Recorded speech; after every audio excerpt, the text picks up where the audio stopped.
Assalamualaikum dan selamat pagi semua. Semua sihat? Sihat. Ya, Alhamdulillah. Jadi hari ni cikgu nak kutip kerja sekolah yang cikgu bagi bukan semalam tapi minggu lepas. Ada kerja sekolah ke? Kerja sekolah? Nasib baik dah siap. Ha? Ada kerja sekolah ke? Kerja sekolah apa? Ada lah. Cikgu nah kerja sekolah, saya dah siap. Okay. Nasuhah buku?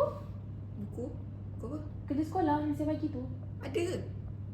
Ya Allah Nasuhah, saya dah remind dah dalam grup kamu. Kamu tak baca ke? Cikgu yang tak cakap betul-betul kan? Cikgu tak cakap bukan saya ada kerja sekolah ke apa?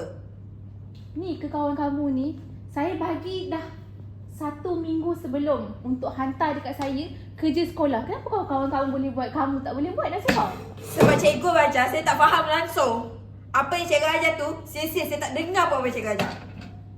Okay, baiklah ikut awak lah Nasuhah. Cikgu ni yang bagi kerja sekolah je. Dia tak faham ke? Aku ni penat tau tak? Semua nak bagi kerja sekolah, kerja sekolah, kerja sekolah. Suka lah. Kerja sekolah tu kan bagus. Kenapa kau rasa macam kerja sekolah tu kau tak suka? Aku benci lah sekolah ni. Aku tak suka. Aku datang sekolah ni sebab aku nak jumpa kawan je. Tak nak aku belajar. Tak best. Lepas tu kau nak salahkan siapa? Cikgu lah. Cikgu yang menyusahkan aku je. Faham? Berdasarkan situasi tersebut, ia menunjukkan seorang murid yang telah dikenal pasti oleh pihak sekolah sebagai individu yang sering berhadapan dengan isu disiplin dan kurang menunjukkan minat terhadap pembelajaran. Hasil pemerhatian dan maklum balas guru subjek serta guru disiplin mendapati bahawa murid ini cenderung menunjukkan sikap tidak bertanggungjawab terhadap tugasan yang diberikan. Apabila ditegur, murid ini cenderung mempertahankan dirinya dan mengalahkan pihak lain, khususnya guru, dan menunjukkan sikap acuh tidak acuh terhadap nasihat yang diberikan. Seterusnya, saya akan serahkan kepada rakan seperjuangan saya. Bagi latar belakang kes, seorang pelajar telah dirujuk oleh gurunya kepada kaunselor di mana pelajar tersebut sering tidak menyiapkan tugasan serta menyalahkan gurunya atas kesalahan-kesalahannya. Setelah membuat satu sesi bersama pelajar tersebut, kaunselor mendapati bahawa pelajar tersebut menyatakan yang dia merupakan anak keempat daripada 7 orang adik-beradik. Dia salah seorang anak yang kurang dalam akademiknya serta tidak mendapat sokongan sosial daripada keluarga serta rakan-rakannya. Oleh disebabkan itu, pelajar tersebut rasa rendah diri dan kurang motivasi untuk belajar. Teori yang sesuai untuk digunakan bagi isu ini adalah teori Adlerian yang diasaskan oleh Alfred Adler. Teori ini menekankan tentang sokongan psikososial serta susunan keluarga yang memberi impak yang besar kepada kehidupan seseorang. Assalamualaikum warahmatullahi wabarakatuh. Nama saya Nurdiana Natasha binti Adwa, pemegang kad nombor matrik di 2024 110976. Berdasarkan teori Adlerian, matlamat kaunseling adalah untuk membantu individu mengatasi rasa rendah diri, memahami tujuan tingkah laku mereka dan membina keyakinan serta bertanggungjawab dalam sosial. Dalam konteks murid sekolah menengah, kaunseling ini membantu mereka sedar bahawa tingkah laku mereka seperti melanggar peraturan dan menyalahkan guru adalah mekanisme pertahanan yang tidak produktif. Melalui bimbingan pula, murid boleh dibantu membina semula identiti positif, mengenal pasti kekuatan diri dan mengubah persepsi negatif terhadap sekolah. Selain itu, teori ini juga menekankan bahawa setiap individu mempunyai peranan dalam masyarakat dan tindakan mereka memberi kesan kepada orang sekelilingnya.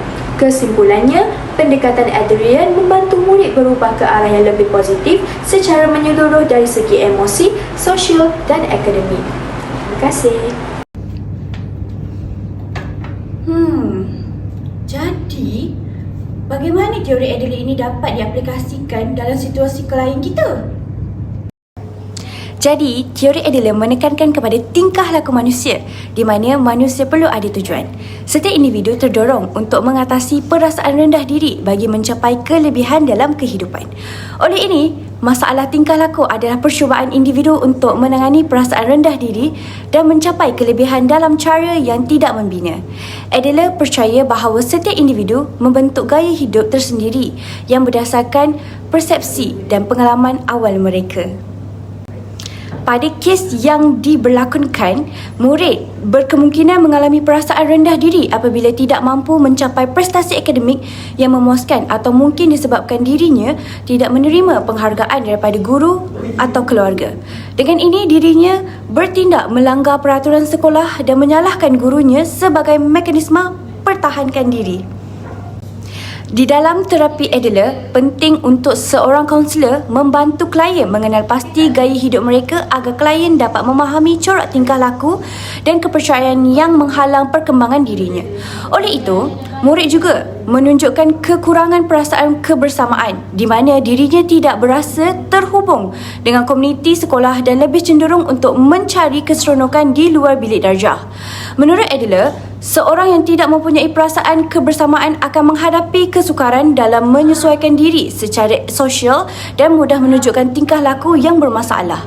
Betapa pentingnya untuk kaunselor memupuk murid rasa dirinya adalah sebahagian daripada komuniti sekolah dengan melibatkan murid dalam aktiviti yang positif dan menggalakkan mereka bekerjasama dengan rakan-rakan yang lain. Tujuan tingkah laku juga harus dikenal pasti oleh kaunselor kerana Adler berpendapat bahawa setiap tingkah laku yang manusia tunjukkan mesti mempunyai tujuan yang tertentu, sama ada dirinya sedar atau tidak. Dalam kes ini, kemungkinan dirinya bertingkah laku begitu adalah kerana ingin mengambil perhatian rakan, mengelakkan dari rasa malu akibat kegagalan atau sebagai bentuk pemberontakan terhadap autoriti. Dengan menggunakan teknik yang betul, kaunselor boleh membantu murid mengenal pasti motif tingkah lakunya dengan mencari alternatif yang lebih positif untuk memenuhi keperluannya. Dalam mengaplikasikan praktikal teori ini, kaunselor boleh menggunakan beberapa strategi Adler seperti membina hubungan terapeutik yang penuh empati, melakukan penilaian gaya hidup, melakukan intervensi, memberi galakan yang konsisten dan menjalankan bimbingan dan pendidikan semula untuk membentuk kepercayaan serta sikap murid ke arah yang lebih positif terhadap sekolah dan kehidupan secara umum. Secara keseluruhannya, pendekatan Adler sangat berguna dalam memahami dan menangani tingkah laku bermasalah dalam kalangan remaja. Bukan sahaja menumpukan kepada simptom yang ditunjukkan, tetapi juga kepada makna dan tujuan di sebalik tingkah laku tersebut. Dengan mengubah cara pemikiran dan meningkatkan perasaan kebersamaan, klien boleh dibantu untuk berkembang menjadi individu yang lebih seimbang dan juga bertanggungjawab. Baiklah, secara keseluruhannya, teori tingkah laku ini mampu untuk memahami dan menangani masalah tingkah laku murid dan kurangnya motivasi murid dalam pembelajaran. Melalui analisis yang mendalam atau latar belakang murid-murid ini, kami dapat kenal pasti perasaan ini tercetus disebabkan oleh perasaan rendah diri, kurangnya sokongan sosial dan ketiadaan hala tuju yang jelas. Dengan ini, penerapan teori Adler membolehkan kaunselor mengenal pasti punca utama masalah klien dan merancang intervensi yang bersesuaian seperti membina keyakinan, meningkatkan rasa kebergunaan sosial serta memupuk sikap tanggungjawab terhadap diri dan juga pembelajaran.